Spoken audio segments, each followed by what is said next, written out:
Informative be کے تمام ناظرین کو السلام علیکم۔ اس وقت پوری دنیا میں بنی آسمان کو چھوتی بلند ترین بلڈنگز، سمندروں پہ بنے پل، پانی کے اندر بنی سڑکیں، دریاؤں کے رخ بدلتے ڈیم اور پہاڑوں کو چیرتی ٹنلز بلا شبہ انسانی تخلیق کی حیرت انگیز کارناموں کی بہت طویل داستانیں ہیں، مگر انسان اب سے نہیں بلکہ صدیوں پہلے سے منفرد شاہکار بناتے آ رہے ہیں۔ صدیوں پہلے بنے انسانی عجوبے آج کے اس جدید ترین دور میں سائنس اور انسان کی عقل سے بالا تر ہیں۔ آج کی اس ویڈیو میں ہم آپ کو بتائیں گے دنیا کے 7 عجوبوں کے بارے میں۔ جب کوئی تخلیق انسانی حکمت سے بالا تر ہو جائے تو اسے عجوبہ کا نام دیا جاتا ہے۔ اگر ابھی تک آپ نے ہمارا چینل سبسکرائب نہیں کیا تو انفارمیٹو ویڈیوز دیکھنے کے لیے ہمارے چینل انفارمیٹو بی کو سبسکرائب کر لیں۔ 7th wonder of the world, دنیا کا 7واں عجوبہ، تاج محل۔ دنیا کی لازوال داستان بیان کرتی یہ عمارت 1953 میں استاد احمد لاہوری اور ان کے قابل شاگردوں نے 23 سال کے طویل عرصہ میں مکمل کی۔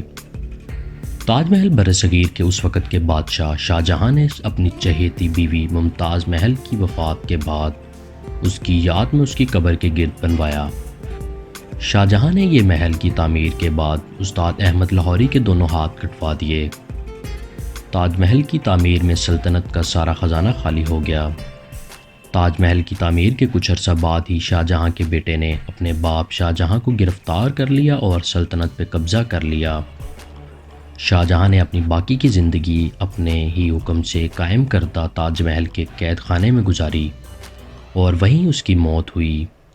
شاہ جہاں کو ممتاز کے پہلو میں تاج محل میں ہی دفن کیا گیا۔ تاج محل دنیا کا 7واں عجوبہ جو فن تعمیر کی عظیم شاہکار ہے۔ 6th wonder of the world, دنیا کا 6واں عجوبہ، ٹاور آف پیسا ہے۔ اٹلی کے شہر پیسا میں بنا ہوا یہ ٹاور باقی دنیا کے تمام ٹاور سے انتہائی منفرد ہے، اس لیے 6th wonder of the world یعنی دنیا کا 6واں عجوبہ کہا جاتا ہے۔ 296 سیڑھیوں کے ساتھ 185 فٹ اونچا یہ مینار نما ٹاور 1319 میں 146 سالوں میں مکمل ہوا۔ اپنی طویل عرصہ تعمیر کی وجہ تعمیر کا بار بار رکنا تھا، کیونکہ ٹاور کی تعمیر سے ہی اس کے نیچے کی زمین بیٹھنا شروع ہو گئی تھی اور اسی وجہ سے یہ ٹاور ٹیڑھا ہے۔ اس کا ٹیڑھا پن ہی اس کو ساری دنیا کے ٹاور سے منفرد بناتا ہے اور اسی وجہ سے یہ ٹاور دنیا کا 6واں عجوبہ ہے۔ 5th wonder of the world, دنیا کا 5واں عجوبہ، گریٹ وال آف چائنا یعنی دیوار چین، جو چائنا کی شمالی سرحد پہ 700 قبل از مسیح میں منگولین حملہ آوروں سے بچاؤ کے لیے تعمیر کی گئی۔ یقیناً دیوار چین کا سائز جان کے انسانی عقل دنگ رہ جاتی ہے۔ 26 فٹ اونچی، 16 فٹ چوڑی، 21,196 کلومیٹر لمبی مشرق سے مغرب کی جانب تعمیر کردہ یہ دیوار کئی صدیوں میں مکمل ہوئی۔ آپ اندازہ کریں آج سے ہزاروں سال پہلے تعمیر کردہ یہ دیوار آج بھی بہت حد تک باقی ہے۔ دیوار چین کی یہی خصوصیات اس کو دنیا کے 7 عجوبوں میں جگہ دلواتی ہیں۔ 4th wonder of the world, دنیا کا 4تھا عجوبہ، پیٹرا آف لبنان۔ جنوبی لبنان میں واقع وہ علاقہ ہے جہاں 312 قبل از مسیح میں پہاڑوں کو تراش کے خوبصورت محلات بنائے گئے۔ ان میں سے بیشتر محلات آج بھی اپنی پوری آب و تاب کے ساتھ حضرت انسان کو حیران کرتے نظر آتے ہیں۔ اس جگہ کا نظارہ انتہائی دلکش ہے کیونکہ یہاں کا پہاڑی سلسلہ اپنی گلابی رنگت کی وجہ سے سیاحوں کو اپنی طرف متوجہ کرتا ہے۔ گلابی رنگت کی وجہ سے اس جگہ کو روز سٹی بھی کہا جاتا ہے۔ یہ محلات نباتینی لوگوں نے بنائے تھے جو اس وقت اسرائیل اور موجودہ سعودی عرب اور لبنان میں رہتے تھے۔ 3rd wonder of the world, دنیا کا 3واں عجوبہ، کولوسیوم آف روم۔ اٹلی کے شہر روم میں واقع یہ کولوسیوم یعنی لڑائی کے لیے بنایا گیا اکھاڑا اپنے اندر انتہائی دلخراش تاریخ رکھتا ہے۔ 157 فٹ اونچا، 6 ایکڑ پہ محیط یہ اکھاڑا 10 برس میں 80ویں عیسوی میں تعمیر ہوا۔ اس اکھاڑے میں 80,000 افراد کے بیٹھنے کی گنجائش ہے۔ اس کولوسیوم یا اکھاڑے کو بنانے کا مقصد انسان اور جانوروں کی خونی لڑائی کا کھیل تماشا تھا۔ اس اکھاڑے میں ان غلام انسانوں کو جانوروں کے ساتھ لڑایا جاتا تھا۔ بہرحال یہ اکھاڑا آج بھی اپنی تباہی کے باوجود کسی حد تک باقی ہے۔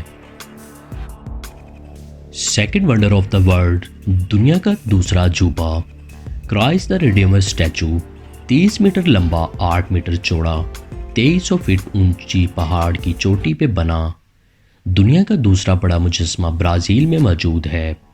1931 میں فرانسیسی اور برازیلی انجینئرز نے 9 سال کے طویل عرصہ میں تعمیر کیا۔ کرائسٹ دا ریڈیمر اسٹیچو کو دنیا بھر کے عیسائیوں کے لیے ثقافتی اور مذہبی اہمیت حاصل ہونے کے ساتھ ساتھ دنیا کے 7 عجوبوں میں شامل ہونے کا اعزاز حاصل ہے۔ First wonder of the world, دنیا کا پہلا عجوبہ، ایجپشن پیرامڈز، اہرام مصر۔ مصر کے صحرائی علاقے غزہ میں بنے یہ دیوقامت اہرام آج تک سائنسدانوں، تاریخ نویسوں کے لیے مہمہ بنے ہوئے ہیں۔ فرعون اس وقت مصر کے بادشاہ کو کہا جاتا تھا۔ کہا جاتا ہے یہ اہرام فرعون نے تعمیر کروائے، مگر ان اہراموں میں استعمال ہونے والے بھاری بھرکم پتھر، اہراموں کا سائز، اونچائی اور اس میں بنی ہر چیز کی پرفیکشن تحقیق کاروں، ریاضی دانوں اور انجینئرز کے لیے ہر پہلو پہ ایک پہیلی ہے۔ اب تک پوری دنیا کے سینکڑوں ماہرین اہرام مصر کی تعمیر کے لیے کئی سالوں پر محیط تحقیق کرنے کے باوجود لاجواب ہیں۔ ساری دنیا کے ماہرین حیران ہیں کہ آج کی اس جدید دور میں ایسے اہرام بنانا ناممکن ہے، تو آخر کیسے اس وقت یہ اہرام تعمیر کیے گئے ہوں گے؟ آج تک کوئی تحقیق دلیل کے ساتھ اہرام کی تعمیر میں استعمال ہونے والے پتھروں کے بارے تک نہیں بتا سکے کہ یہ کہاں سے آئے، کیسے لائے گئے اور کیسے ان کو اہرام کی اونچائی تک پہنچایا گیا۔ اکثر کا کہنا ہے کہ جنات یا خلائی مخلوق کی مدد سے تعمیر کروائی گئی، مگر اس کی بھی کوئی خاطر خواہ دلیل نہیں ملتی۔ آج کی ہماری یہ ویڈیو کیسی لگی کمنٹ کر کے بتائیں۔ مزید انفارمیٹیو ویڈیوز دیکھنے کے لیے ہمارے چینل کو سبسکرائب کریں۔ اگلی ویڈیو تک کے لیے اللہ حافظ۔